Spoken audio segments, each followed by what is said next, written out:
Beleza, galera do primeiro ano. Então, olha só, eu vou dar continuidade ao processo de Roma para falar com vocês, beleza?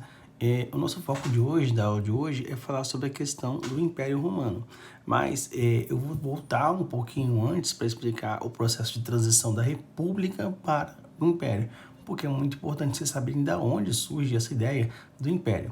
Bom, olha só, primeiro em Roma a gente tem a questão dos triunviratos, ou seja, os triunviratos seria uma forma de você equacionar, no caso, o problema de Roma que estava vindo por inúmeros fatores, né? O que é um triunvirato? O triunvirato, como o próprio nome diz, né, de três. Então, é um acordo político que o poder é dividido, ao invés de estar na mão, né, de uma pessoa, por exemplo, duas pessoas, está na mão de três pessoas, tá?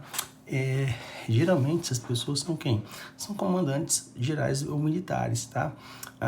O Senado, então, com isso, com a questão do triunvirato, ele perdia força e também você tinha a queda do prestígio dos patrícios, lembrando que os patrícios são a elite de Roma, tá? Graças à ascensão de outros segmentos da população, associado a uma crise econômica. Que outros segmentos são esses? A gente pode estar colocando em evidência, por exemplo, a questão de os plebeus enriquecidos com a questão da comercialização, eles estarem pedindo passagem, ou seja, pedindo uma posição social. Catilina, que era um patrício, ele tentou dar um golpe no Estado, impedindo pela articulação de Cícero, isso em 60 a.C., tá? O que acaba resultando no primeiro triunvirato, que é um acordo entre as elites, ou seja, as elites de Roma, elas resolvem se unir para fazer o melhor por Roma, né? Ou seja, o melhor para ela, claro, a elite, né? Qual a alternativa, né? A alternativa, no caso, é você solucionar essa crise republicana. Lembra que quando a república entrava em crise, você tinha o papel do ditador. Então, eles queriam colocar como se fosse uma espécie de ditadores com esses caras que são os triunviratos. Bom, Crasso, né, que era um patrício, Pompeu, que era um patrício, Júlio César, que apesar de ser de família aristocrática, não era um patrício, era uma família, pequena família que estava no poder, ele era militar. Ele não tinha muita riqueza, mas o Júlio César tinha algo a mais do que, por exemplo, o Crasso e o Pompeu. Ele tinha popularidade por ser um general militar. Bom, as conquistas, no caso, rendem a Júlio César a condição de principal general romano. Ele desafiou o Senado em 50 a.C. e ao não disponibilizar o seu exército. E Júlio César vai fazer uma coisa que até então ninguém já havia feito nesse momento. Ele vai marchar sobre Roma. O que significa isso? Ele vai pegar o exército dele, não vai ceder o exército dele para Roma, e ele vai colocar todo o exército dele para cima de Roma, no caso. Não um enfrentamento aos romanos, propriamente dito, mas um enfrentamento aos patrícios. Isso vai gerar um conflito violentíssimo entre Júlio César e o Senado, que depois a gente vai ver como é que vai ser solucionado. Bom, então é nesse momento que Júlio César lança as suas tropas sobre Roma, que ele fala o seguinte, né? A sorte está lançada, ou seja o que os deuses quiserem, né? Lembrando que nesse momento ainda eles são politeístas. Bom, ele enfrenta o Senado e vence, tá? Mas o Senado estava apoiando Pompeu, que Crasso ele morreu pelo meio do caminho, ou seja, de três você tinha a eliminação natural do Crasso e depois o Pompeu, que ele acaba sendo cerceado graças ao poder de Júlio César. Então, quando o Pompeu ele foge, ele vai para a África, porque ele não tinha mais situação local para viver, né, na província romana, então ele é assassinado. Muitos dizem e colocam essa questão de Júlio César ter ido atrás dele, de Pompeu, e matado. Bom, ele conspira e coloca, no caso, Júlio César, Cleópatra no poder do Egito, tá? E volta a Roma e torna-se um ditador. Lembrando, galera, que essa questão de ditadura na república era para você restabelecer o poder da república. Só que Júlio César, ele não pensa nisso de jeito nenhum. Ele fica 12 anos no poder, tá? E ele vai acumular inúmeros poderes, inclusive de um absolutista. Ele vai limitar a influência política dos patrícios, principalmente na questão do Senado. Ele restabelece a paz em Roma, distribui terra aos soldados. Olha a jogada que ele faz. um soldado luta, ele tinha praticamente o quê? Um pequeno soldo. Então ele fala assim, olha, além dessa grana que você vai ganhar, você vai ter terras ainda. Então você vem estar do meu lado, a gente vai conquistar, vai expandir Roma. Então era uma ideia sensacional. Então a galera vai começar a ganhar terras, né? E ele reforma o calendário juliano. Existe uma lenda, né? Um mito que é o seguinte, o Júlio César queria ser o principal de tudo, né? Então ele institui um mês para ele, que seria julho. Então ele teria, só que julho tinha 30 dias, né? Então ele rouba um dia de fevereiro, não se sabe por qual motivo, e julho passa a ter 31 dias. O seu sucessor, que é o seu sobrinho, Otávio, que vai ser chamado posteriormente de Otávio Augusto, a gente vai entender por quê, ele também achava que ele era, né, da linha de Júlio César, ele acaba roubando outro dia de fevereiro. Fevereiro de 30 dias cai para 28 dias. Não sabe se é lenda, etc, tal, mas muitas localidades que eu já pesquisei falam sobre essa historinha, sobre o Júlio César e sobre o Otávio Augusto, né? Tanto é que julho e agosto tem 31 dias, né? Mas só uma curiosidade em relação à aula, galera. Bom, então, além disso, o Senado vai fazer o quê? O Senado vai ver que Júlio César tá com muita moral. A moral do cara tá assim, high, né? Elevadíssima. Então vai conspirar contra Júlio César. E faz o quê? E convida Júlio César para trocar uma ideia, né, no Senado, e eles acabam fazendo o quê? Esfaqueando. Júlio César morre esfaqueado. Bom, nessa conspiração que acaba, no caso, com a morte de Júlio César em 44 a.C., as pessoas vão começar a ficar revoltadas, né? Mas, mesmo assim, o resultado disso tudo é o seguinte: vão surgir outros 3 nomes para formar o chamado Segundo Triunvirato. Primeiro camaradinha, Marco Antônio, que era general e amigo de Júlio César, né? Amigo íntimo. Lépido, que era um banqueiro, né? Ou seja, era um cara enriquecido. E Otávio Augusto, que era o chamado sobrinho-filho. Como assim? Quando eles tinham essa questão de tratar como sobrinho-filho, o Júlio César tratava o Otávio, que era sobrinho dele, como se fosse um filho, criado na casa, etc e tal, né? Esses 3 nomes iniciam o chamado Segundo Triunvirato. Quando eles começam a fazer essa questão, galera, do que a gente chama do Segundo Triunvirato, a gente tem uma curiosidade muito grande, né? Eles fazem uma divisão territorial, que até então ninguém tinha pensado nisso. Então Lépido fica com a África, Marco Antônio fica com o Oriente e Otávio fica com o Ocidente, tá? Só que lembrando que Otávio vai ser apoiado pelo Senado. O Marco Antônio, ele tenta dar um golpe na galera e faz isso aqui. Ele, né, casa-se com Cleópatra. Lembrando que Cleópatra havia se juntado anteriormente com quem? Com Júlio César. Ele promete, no caso, libertar o Egito dos romanos para Cleópatra. Estava apaixonado, o cara estava louco com isso, né? Só que o Otávio acaba descobrindo. O que o Otávio vai fazer? O Otávio vai partir para cima de Marco Antônio na batalha chamada do Ácio. Toma posse, né? Ou seja, ele conquista, derrota o Marco Antônio, toma posse de todas as riquezas do Egito, distribui para os soldados, com apoio do Senado. O Otávio Augusto, ele começa a fazer o quê? Ele era muito mais articulado do que o Júlio César, então ele começa a acumular cargos, né? Esses cargos, por exemplo, né? Título de príncipes, que é o primeiro cidadão, pontífices máximos, que é chefia religiosa, príncipes senatos, que é o direito de governar o Senado, imperador cônsul, que é o comando supremo do exército, imperador reservado aos generais vencedores, e o título que ele mais gostava, né? Augustus, porque ele passa a ser o imperador cultuado, como se fosse uma espécie de Deus. Isso em 27 a.C. Então, o que Otávio Augusto faz? Ele centraliza todo o poder nas suas mãos. Quando ele centraliza, ele consolida, ele vai dar início a um processo que a gente chama de império. Esse império romano, ele se divide em 2 fases. O Alto Império, né, que é onde acontece maior esplendor, e o Baixo Império, que é quando Roma começa a entrar em declínio, né? Isso, do Alto Império vai de 27 a.C. a 235 depois de Cristo. Não quer dizer que Otávio Augusto viveu toda essa época, né, galera? Vamos lá. Então, o Alto Império é a consolidação da escravidão, né? Ou seja, a escravidão ela passa a ser a base realmente da economia romana, devido às conquistas territoriais associadas à organização política e administrativa de Otávio Augusto. É muito simples. Quanto mais terras eu conquistar, mais povos eu posso submeter à escravidão. Caso as pessoas quisessem, os povos quisessem aderir automaticamente a Roma, beleza. Caso não quisesse, transformavam em escravos, e a escravidão era a base, principalmente na agricultura romana. O Otávio Augusto é considerado o construtor de Roma, né? Seu governo foi batizado de Principado. Ele criou a guarda pretoriana, que era uma guarda pessoal do imperador. Além disso, ele reorganizou o exército, né? Essa reorganização do exército foi muito importante. Por qual motivo? Ele vai criar bases mais consolidadas, mais sólidas, né? Para que o exército possa avançar cada vez mais e conquistar novas terras, tá? Ele reorganiza e divide o império, né? Como assim? Ele divide o império em 54 províncias e começa a fixar limites.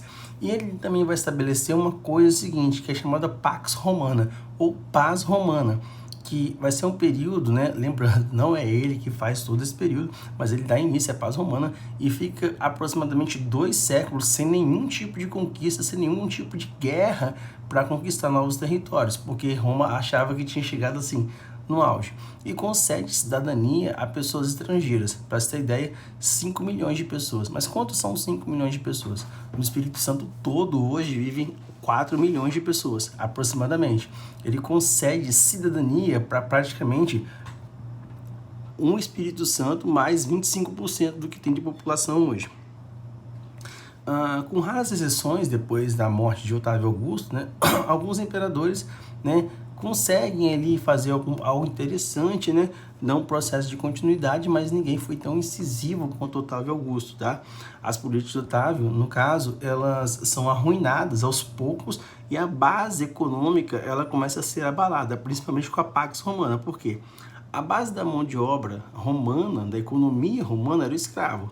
Se eu não tenho guerra de expansionismo, porque eu tenho a Pax Romana, eu não tenho como conquistar novos escravos. Sem conquistar novos escravos, os escravos vão começando a acabar vagarosamente. É claro que não acaba da noite pro dia, né? Só para você ter ideia, Roma só vai sentir os efeitos do fim da escravidão 200 anos depois do início da Pax Romana.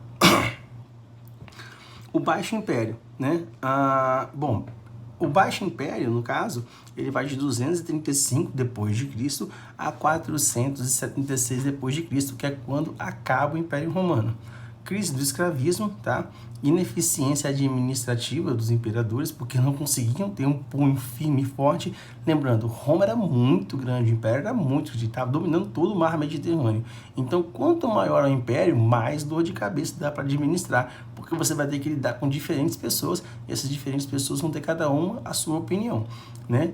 Alguns imperadores, desde a era cristã, eles começam a dar uns vacilos em relação a essa administração, o que acaba acontecendo e levando a qual fator? A chamada derrocata do sistema romano. Roma sofre uma pressão dos povos, né, que viviam na fronteira, principalmente os povos chamados de bárbaros. Quem são os bárbaros? São as pessoas que não têm ou não praticam a cultura romana e não falam latim. Então essa galera é considerada bárbara, que vivia nas fronteiras. Existia um acordo, olha, nós não lembra que Roma foi delimitada por Otávio Augusto. Então, nós não vamos avançar para cima de vocês, vocês não avançam para cima da gente, a gente vive feliz, né? Quando um não quer, dois não brigam. Só que inúmeros fatores, né, levaram essa pressão para os bárbaros começarem a entrar no Império Romano.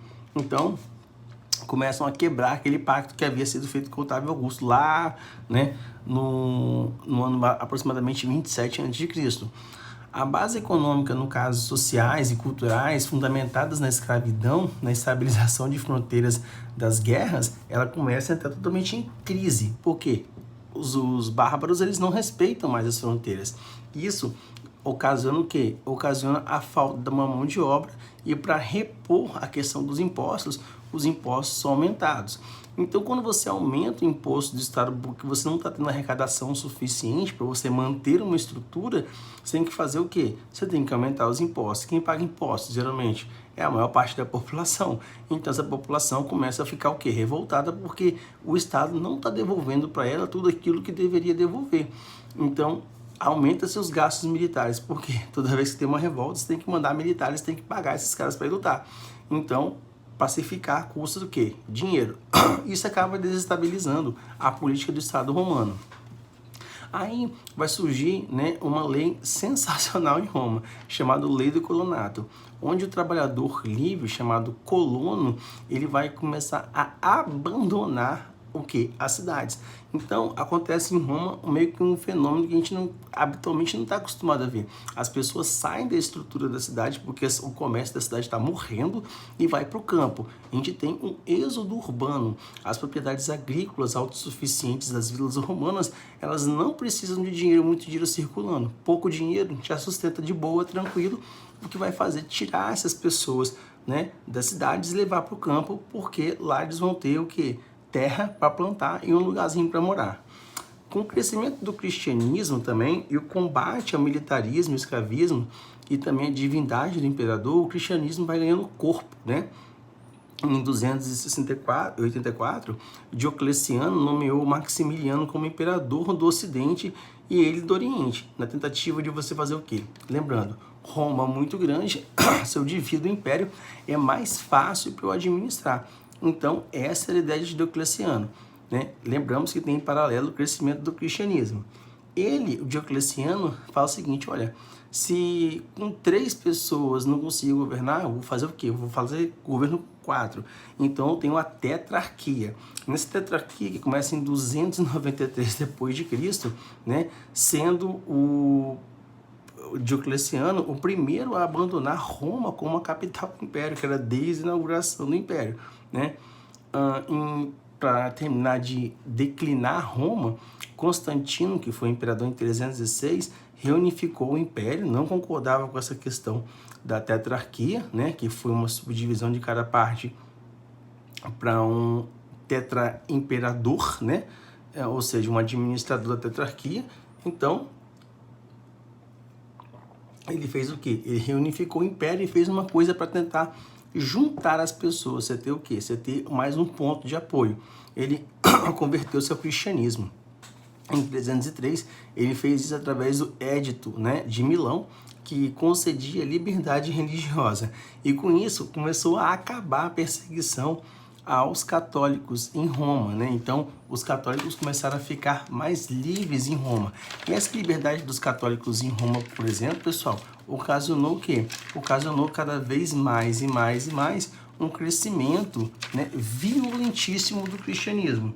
Isso era bom para quem? Isso era bom para quem estava no comando do império, porque você tinha fatores que somavam, ou seja, mais fatores que aproximavam as pessoas de Roma do que afastavam. Bom, ele também comandou a reconstrução de Bizâncio, né, a atual Istambul, na Turquia, a ponto de ser uma localidade estratégica. Por quê? Bizâncio, né, ou então a atual Istambul, por exemplo, liga as principais rotas do Oriente ao Ocidente, então liga a Ásia à Europa. Muitos produtos que vinham de lá eram importantíssimos para a questão do desenvolvimento de Roma, então ele tenta dar uma respirada em Roma, tá? Ele rebatiza, ele coloca essa cidade de Bizâncio, ele chama de A Nova Roma, tá? Ela é rebatizada em 377 como Constantinopla.